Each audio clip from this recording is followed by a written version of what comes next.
situaciones de vida de santos y santas, el inspirador ejemplo a seguir para el combate católico de hoy.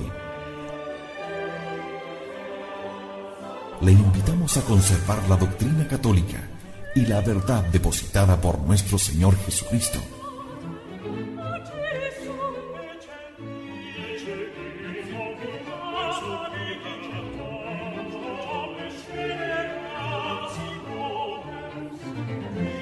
Somos Convicción Radio, auténtico catolicismo, por la gloria de Dios y la salvación de las almas.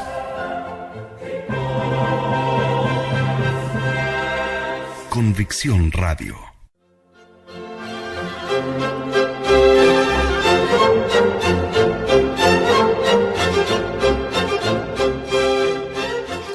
Capítulo sexto. El viaje a Roma, 1887.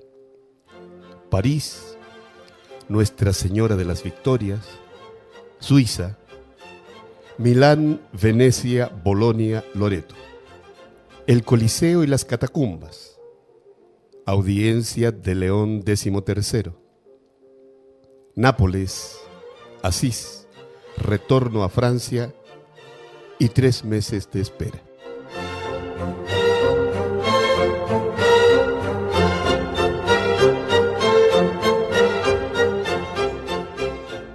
Tres días después del viaje a Bayeux, iba a emprender uno mucho más largo, el viaje a la ciudad eterna.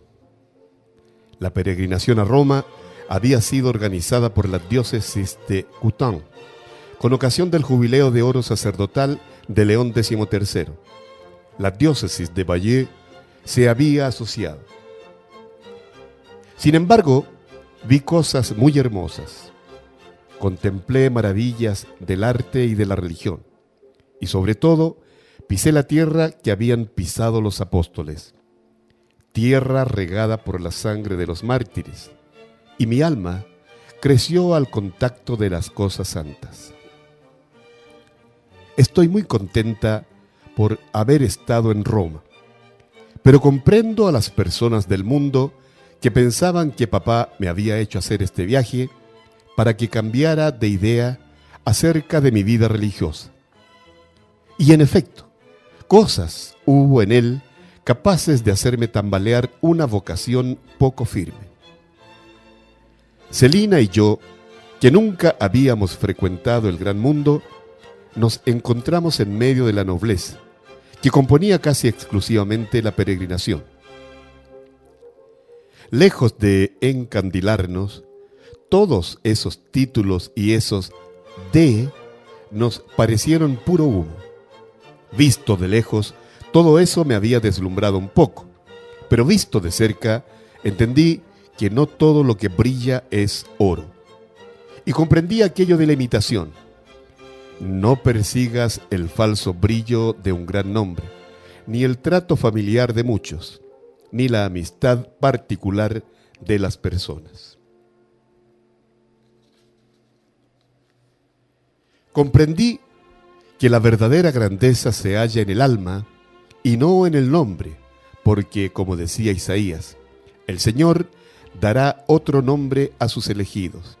Y también San Juan: al vencedor se le dará una piedrecita blanca sobre la que estará escrito un nombre nuevo que solo conoce el que lo recibe. De manera que en el cielo sabremos cuáles son nuestros títulos de nobleza. Entonces, cada uno recibirá de Dios la alabanza que merece. Y quien en la tierra haya querido ser el más pobre, el más olvidado por amor de Jesús, ese será el primero, el más noble y el más rico. La segunda experiencia que tuve fue respecto a los sacerdotes. Como nunca los había tratado de cerca, no podía comprender el fin principal de la reforma del Carmelo.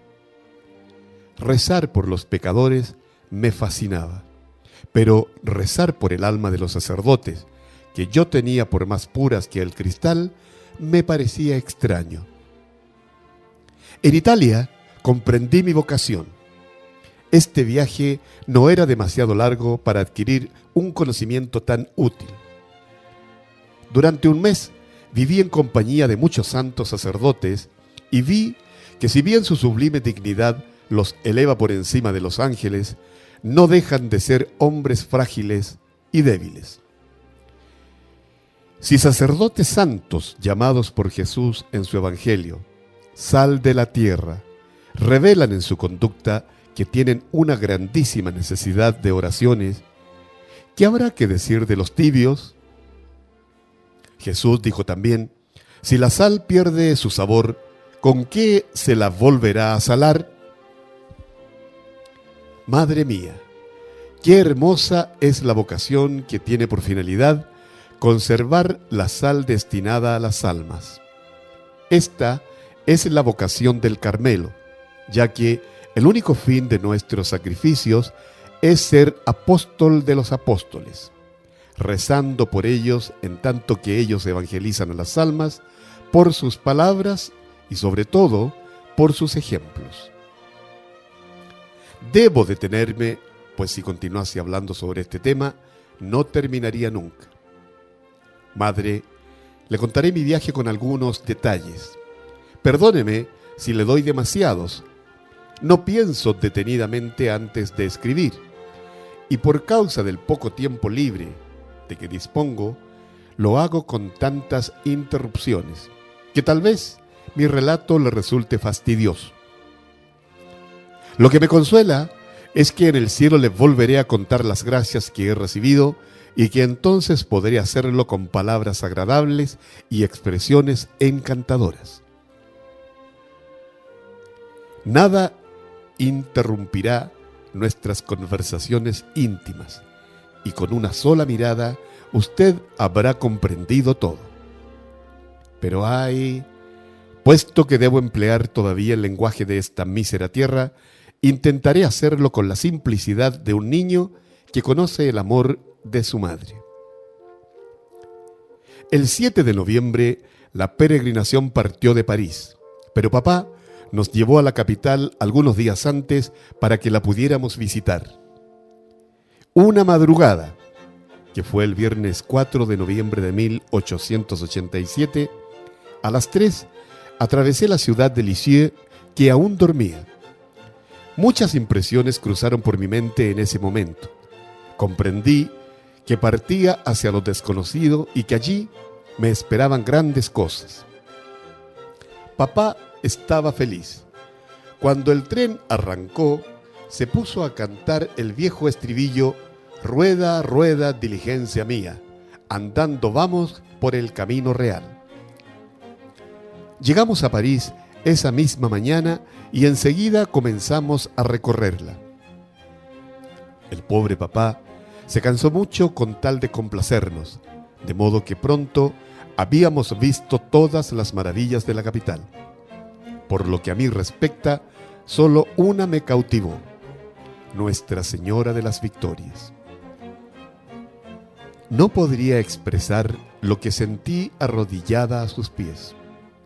Las gracias que me concedió me conmovieron tan profundamente que solo mis lágrimas expresaron mi felicidad, como el día de mi primera comunión.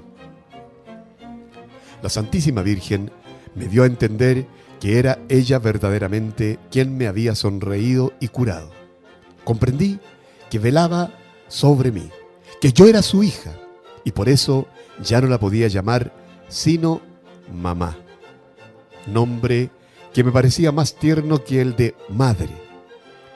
Con cuánto fervor le rogué que me cuidara siempre y que pronto hiciera realidad mis sueños, escondiéndome a la sombra de su manto virginal. Este había sido uno de mis primeros deseos de niña. Al crecer, había comprendido que me sería posible encontrar verdaderamente el manto de la Santísima Virgen en el Carmelo, y hacia esa fértil montaña tendían todos mis deseos. Supliqué también a Nuestra Señora de las Victorias que alejara de mí todo lo que pudiera empañar mi pureza. No ignoraba que en un viaje a Italia me encontraría con bastantes cosas capaces de traerme turbación, sobre todo porque, ignorando el mal, temía descubrirlo. Todavía no había experimentado que todo es puro para los puros, y que el alma simple y recta no ve mal en nada, puesto que, en efecto, el mal solo existe en los corazones impuros y no en los objetos insensibles. También le pedí a San José que me cuidara. Desde niña le tenía una devoción que se confundía con mi amor por la Santísima Virgen. Todos los días recitaba la oración: San José, Padre y Protector de las Vírgenes. Así que emprendí sin temor este largo viaje, pues, sabiéndome tan bien protegida, me parecía imposible tener miedo. Después de habernos consagrado al Sagrado Corazón en la Basílica de Montmartre, partimos de París el lunes 7 de noviembre por la mañana. Como se deseaba poner cada compartimento del vagón bajo la advocación de un santo, se convino en otorgar este honor a uno de los sacerdotes que ocupaban tal compartimento, ya sea adoptando su santo patrono, ya el de su parroquia. Y he aquí que en presencia de todos los peregrinos oímos llamar al nuestro San Martín. Papá, muy sensible a esta delicadeza, fue inmediatamente a agradecer a Monseñor Legoux, vicario general de Coutances y director de la peregrinación. Desde entonces, varias personas no lo llamaban sino el Señor San Martín.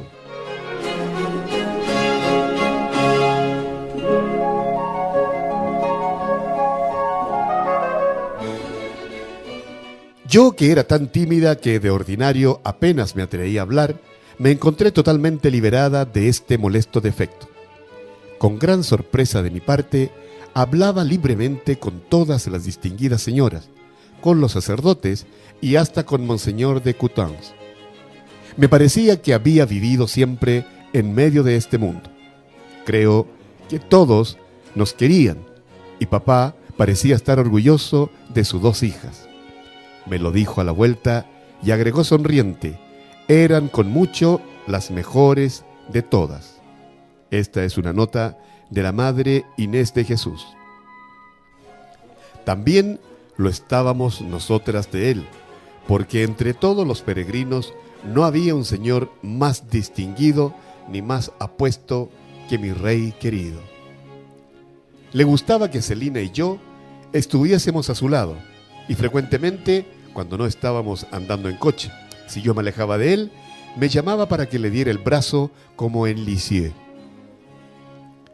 El padre Reveroni examinaba cuidadosamente todo lo que hacíamos. A menudo lo veía mirándonos desde lejos.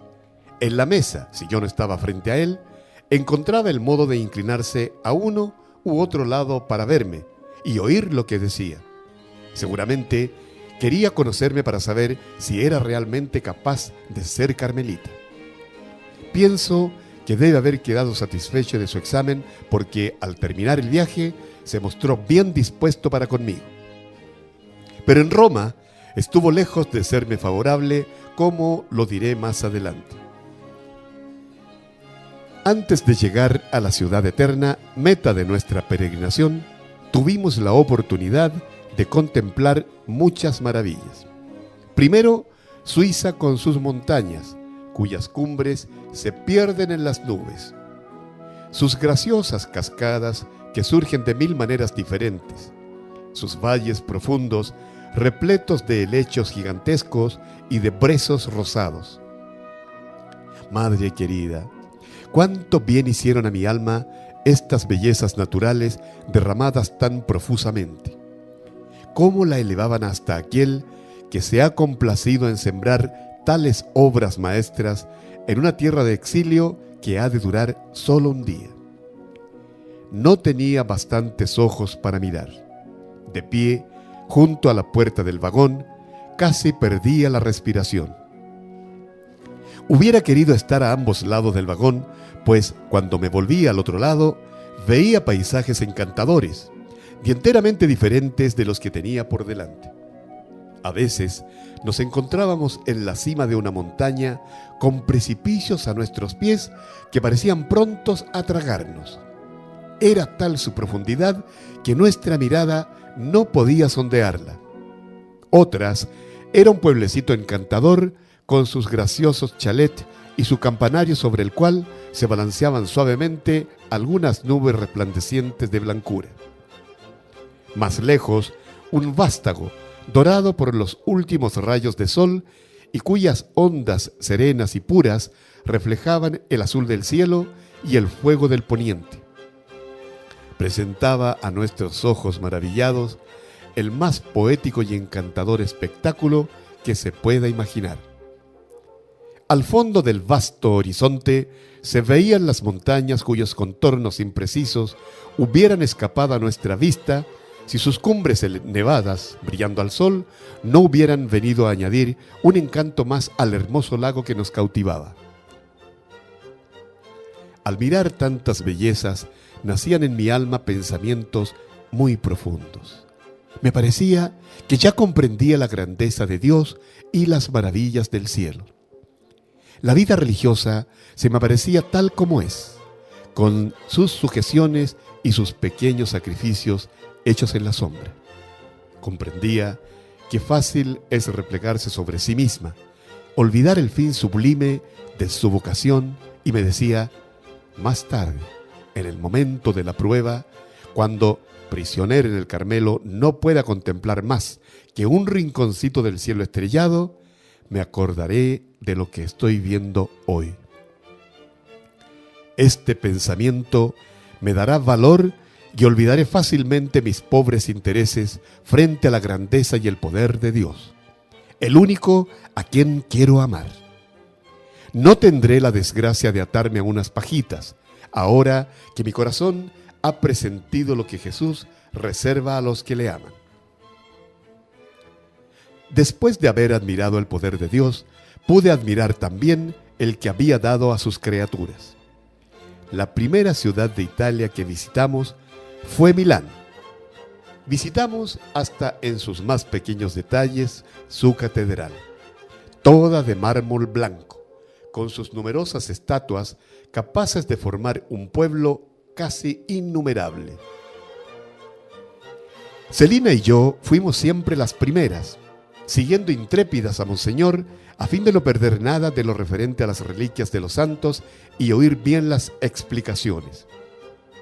Por ejemplo, mientras ofrecía el santo sacrificio sobre la tumba de San Carlos, estábamos juntos con papá detrás del altar, con la cabeza apoyada sobre la urna que guarda el cuerpo del santo, revestido con sus ornamentos pontificales. Y así en todas partes, excepto cuando se trataba de subir allí donde la dignidad de un obispo no se lo permitía. Entonces sabíamos muy bien abandonar a su excelencia. Dejando a las tímidas señoras esconder la cara entre las manos después de haber subido a los primeros campaniles que coronan la catedral, seguimos a los peregrinos más osados y llegamos hasta la cima del último campanario de mármol.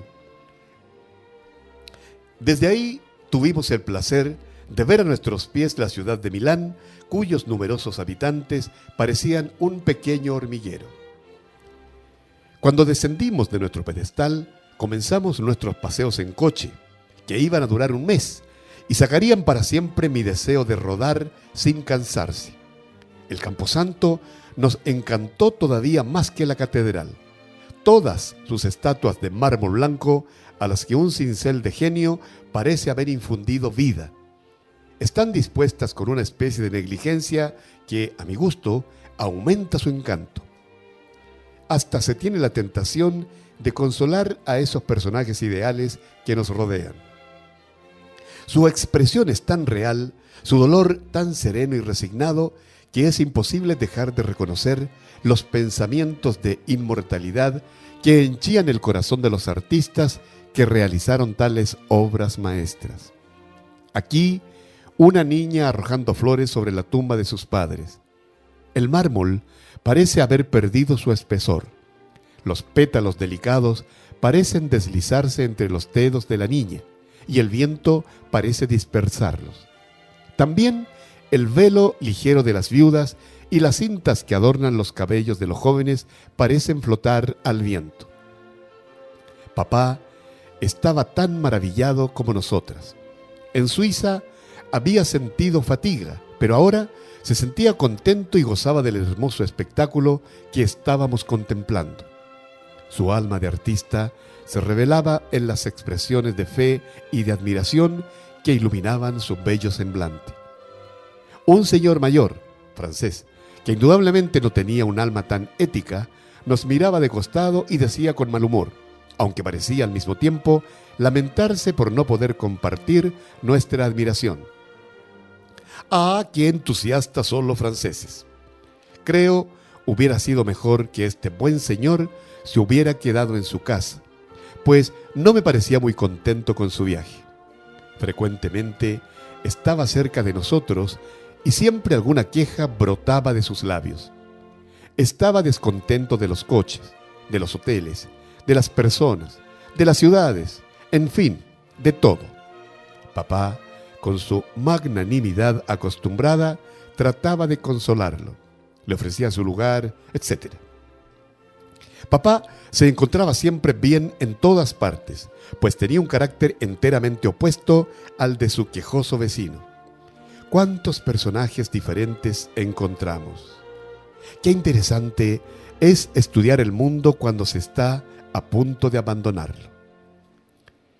En Venecia la escena cambió completamente. En vez del ruido de las grandes ciudades, solo se oye en medio del silencio los gritos de los gondoleros y el murmullo del agua agitada por los remos. Venecia tiene sus encantos, pero me parece una ciudad triste. El Palacio de los Dux es espléndido, pero también es triste, con sus amplios departamentos donde se exhiben el oro, las maderas, los mármoles más preciosos y las pinturas de los más grandes maestros. Hace mucho tiempo que esas bóvedas han cesado de oír la voz de los gobernadores que pronunciaban sentencias de vida y muerte en las salas que hemos cruzado. Han dejado de sufrir los desgraciados prisioneros encerrados por el Dux en los calabozos y en las mazmorras subterráneas. Cuando visitaba estas espantosas prisiones, me figuraba estar en tiempos de los mártires y me hubiera gustado poder quedarme allí para imitarlos. Pero hubo que salir enseguida y pasar por el puente de los suspiros, así llamado a causa de los suspiros de alivio de los condenados que preferían la muerte al horror de los subterráneos. De Venecia fuimos a Padua, donde veneramos la lengua de San Antonio. Luego seguimos a Bolonia, donde vimos a Santa Catalina, que conserva las señales del beso del niño Jesús. Podría dar muchos detalles interesantes sobre cada ciudad y sobre las 1000 pequeñas circunstancias particulares de nuestro viaje, pero no terminaría. Por eso escribiré solo los detalles principales. Dejé Bolonia con alegría. Esa ciudad se me había hecho insoportable por causa de los estudiantes que la colman y que nos rodeaban cuando teníamos la desgracia de salir a pie, y sobre todo a causa de la pequeña aventura que me ocurrió con uno de ellos. Al bajar del tren, cuenta Celina, cada uno buscaba su coche en el andén. Papá se había alejado un poco para tomar su valija. En ese momento, uno de los estudiantes que obstruían las entradas de la estación agarró a Teresa y se la llevaba ya muy lejos. Pero le eché tal mirada, me confió a su vez Teresa, que me soltó enseguida. Por otra parte, Celina, que se había dado cuenta de todo, se lanzó en mi socorro. Esta es una nota de la madre Inés de Jesús. Me alegré cuando seguimos viaje a Loreto. No me sorprende que la Santísima Virgen haya elegido este lugar para transportar allí su casa bendita. La paz, la alegría, la pobreza reinan en ella como soberanas. Todo es allí sencillo y primitivo. Las mujeres han conservado su gracioso atavío italiano y no han adoptado, como las de otras ciudades, la moda de París. En una palabra, Loreto me cautivó. ¿Qué diré de la Santa Casa? Mi emoción fue muy grande al encontrarme bajo el mismo techo que la Sagrada Familia. Al contemplar las paredes sobre las que Jesús había fijado sus ojos divinos, al pisar la tierra que San José había regado con sus sudores, donde María había estrechado al niño Jesús entre sus brazos después de haberlo llevado en su seno virginal. Vi la habitación en que el ángel se le apareció a la Santísima Virgen. Coloqué mi rosario en la escudilla del niño Jesús. Qué encantadores son estos recuerdos. Pero nuestro mayor consuelo fue recibir a Jesús en su casa y ser su templo viviente en el lugar mismo que Él había honrado con su presencia. Es costumbre en Italia reservar el copón en cada iglesia en un solo altar, y solo allí se puede recibir la Santa Comunión. Este altar se hallaba en la basílica donde se encuentra la Santa Casa, custodiada como un precioso diamante en un estuche de mármol blanco. Esto nos alegró en demasía. Queríamos recibir la comunión no en el estuche, sino en el diamante. Con su mansedumbre habitual, papá hizo como todo el mundo, pero Celina y yo fuimos al encuentro de un sacerdote que nos acompañaba por todas partes y que se preparaba justamente a celebrar la misa en la Santa Casa por un privilegio especial. Pidió 2 hostias chicas que colocó en una patena junto con la grande.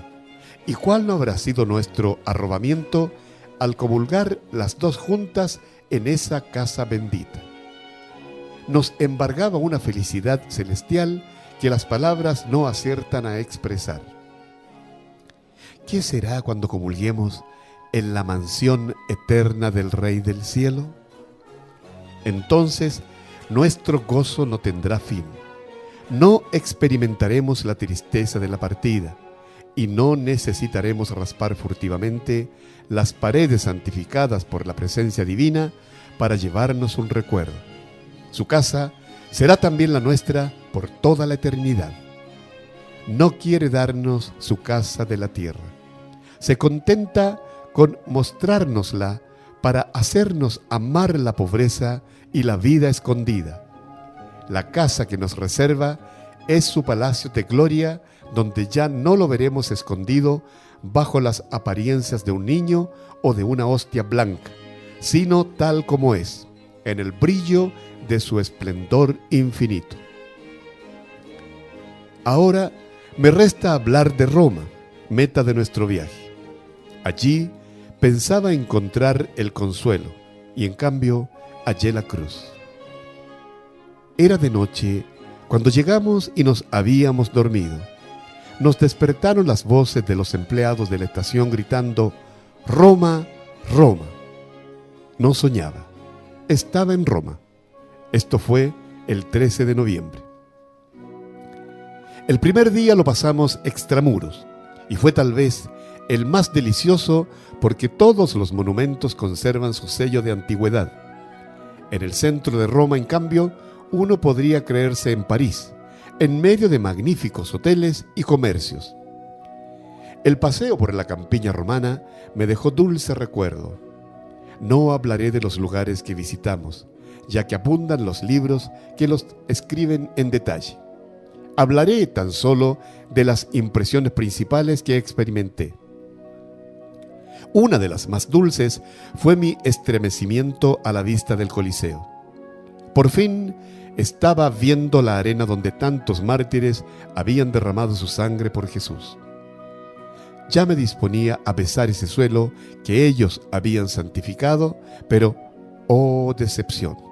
El centro no era más que un montón de escombros que los peregrinos deben contentarse con mirar desde lejos, pues una barrera impide la entrada.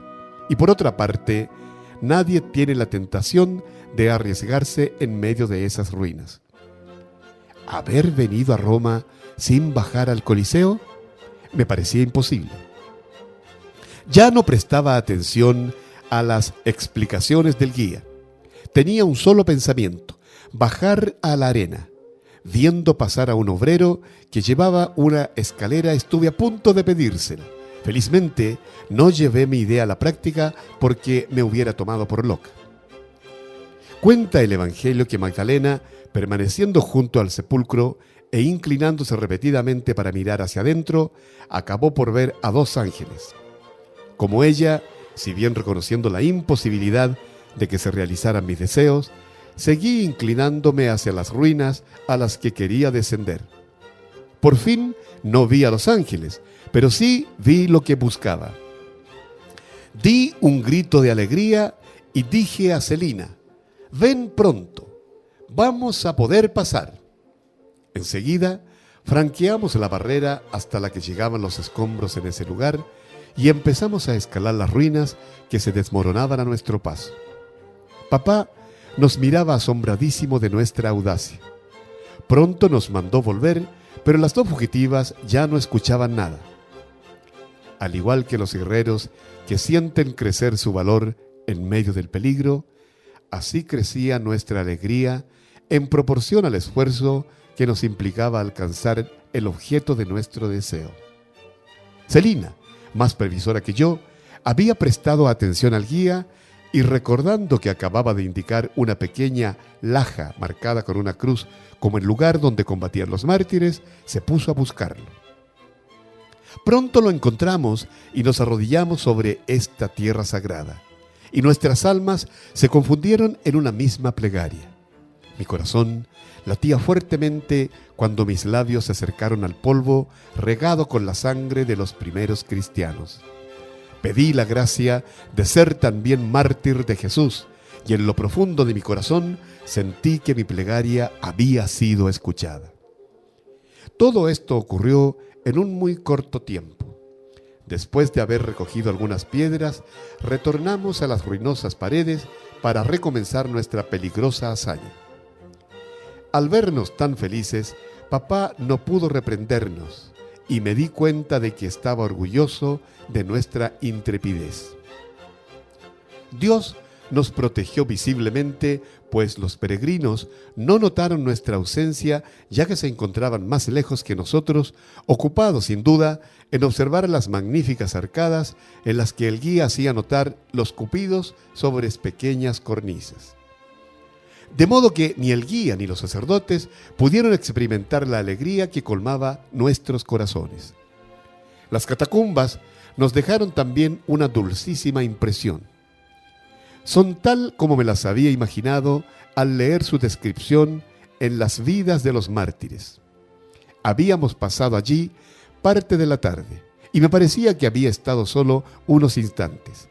Tan impregnada de suave fragancia me parecía la atmósfera que allí se respira. Había que traer algún recuerdo de las catacumbas, y entonces, esperando a que la procesión se hubiera alejado un poco, Celina y Teresa se deslizaron juntas hasta el fondo del antiguo sepulcro de Santa Cecilia, y tomaron tierra santificada por su presencia. Antes de mi viaje a Roma, no tenía por esta santa ninguna devoción especial. Pero al visitar su casa transformada en el lugar de su martirio, al saber que había sido proclamada reina de la armonía, no a causa de su hermosa voz o de su talento musical, sino en memoria del canto virginal que le hizo oír a su esposo celestial, escondido en el fondo de su corazón, sentí por ella, más que devoción, un verdadero cariño de amiga. Se convirtió en mi santa predilecta, mi confidente íntima. Todo en ella me encantó, sobre todo su abandono, su confianza ilimitada que le hicieron capaz de virginizar almas que no habían deseado otros gozos que los de la vida presente. Santa Cecilia se asemeja a la esposa del cantar. Veo en ella un coro de música en un campamento militar. Toda su vida ha sido un canto melodioso hasta en medio de las mayores pruebas, y ello no me asombra, puesto que el Santo Evangelio reposaba sobre su corazón, y en su corazón reposaba el esposo de las vírgenes. Oficio litúrgico de Santa Cecilia. La visita a la iglesia de Santa Inés me resultó también muy dulce. Iba a visitar en su propia casa a una amiga de infancia. Le hablé largamente de aquella que lleva tan bien su nombre e hice cuantos esfuerzos pude para obtener, al fin de traérsela, una de las reliquias de la angelical patrona de mi querida madre.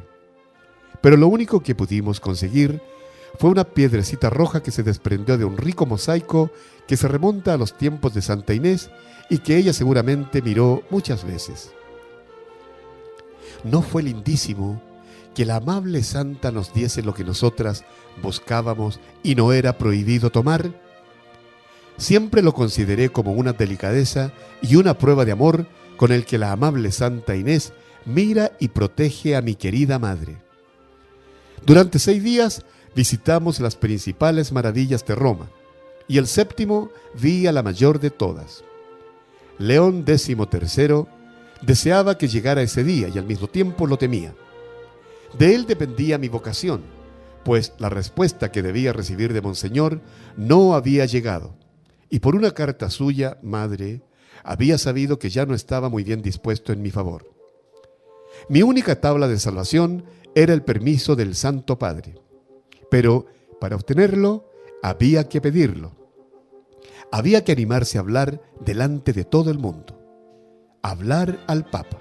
Este pensamiento me hacía temblar. Solo Dios sabe lo que sufrí antes de la audiencia. También lo sabe mi querida Celina. Jamás olvidaré cuánto compartió mis grandes pruebas. Se hubiera dicho que mi vocación era la suya. Todos los sacerdotes de la peregrinación cayeron en la cuenta de cuánto nos queríamos las dos. Una noche había tantas personas reunidas que faltaron las sillas. Entonces Celina me sentó sobre sus rodillas. Nos mirábamos con tanto cariño que uno de los sacerdotes exclamó: «¿Cuánto se quieren? Estas 2 hermanas nunca podrán separarse».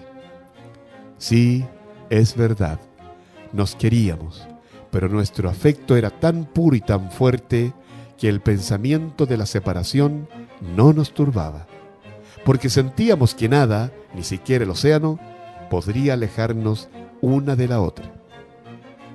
Celina veía con serenidad cómo mi navecilla se acercaba a la ribera del Carmelo y se resignaba a permanecer todo el tiempo que Dios lo quisiere en el mar tempestuoso del mundo, segura de que a su vez también ella llegaría a la orilla, objeto de sus deseos.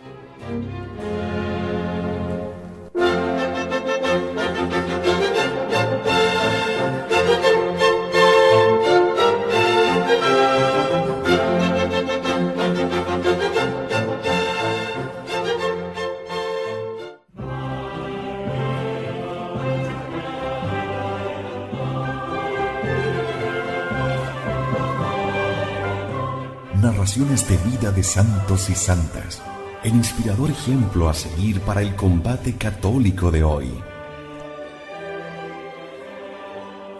Le invitamos a conservar la doctrina católica y la verdad depositada por nuestro Señor Jesucristo.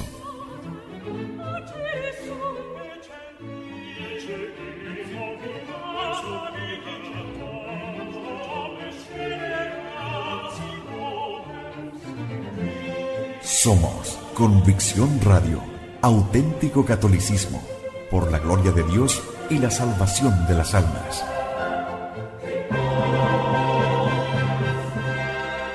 Convicción Radio.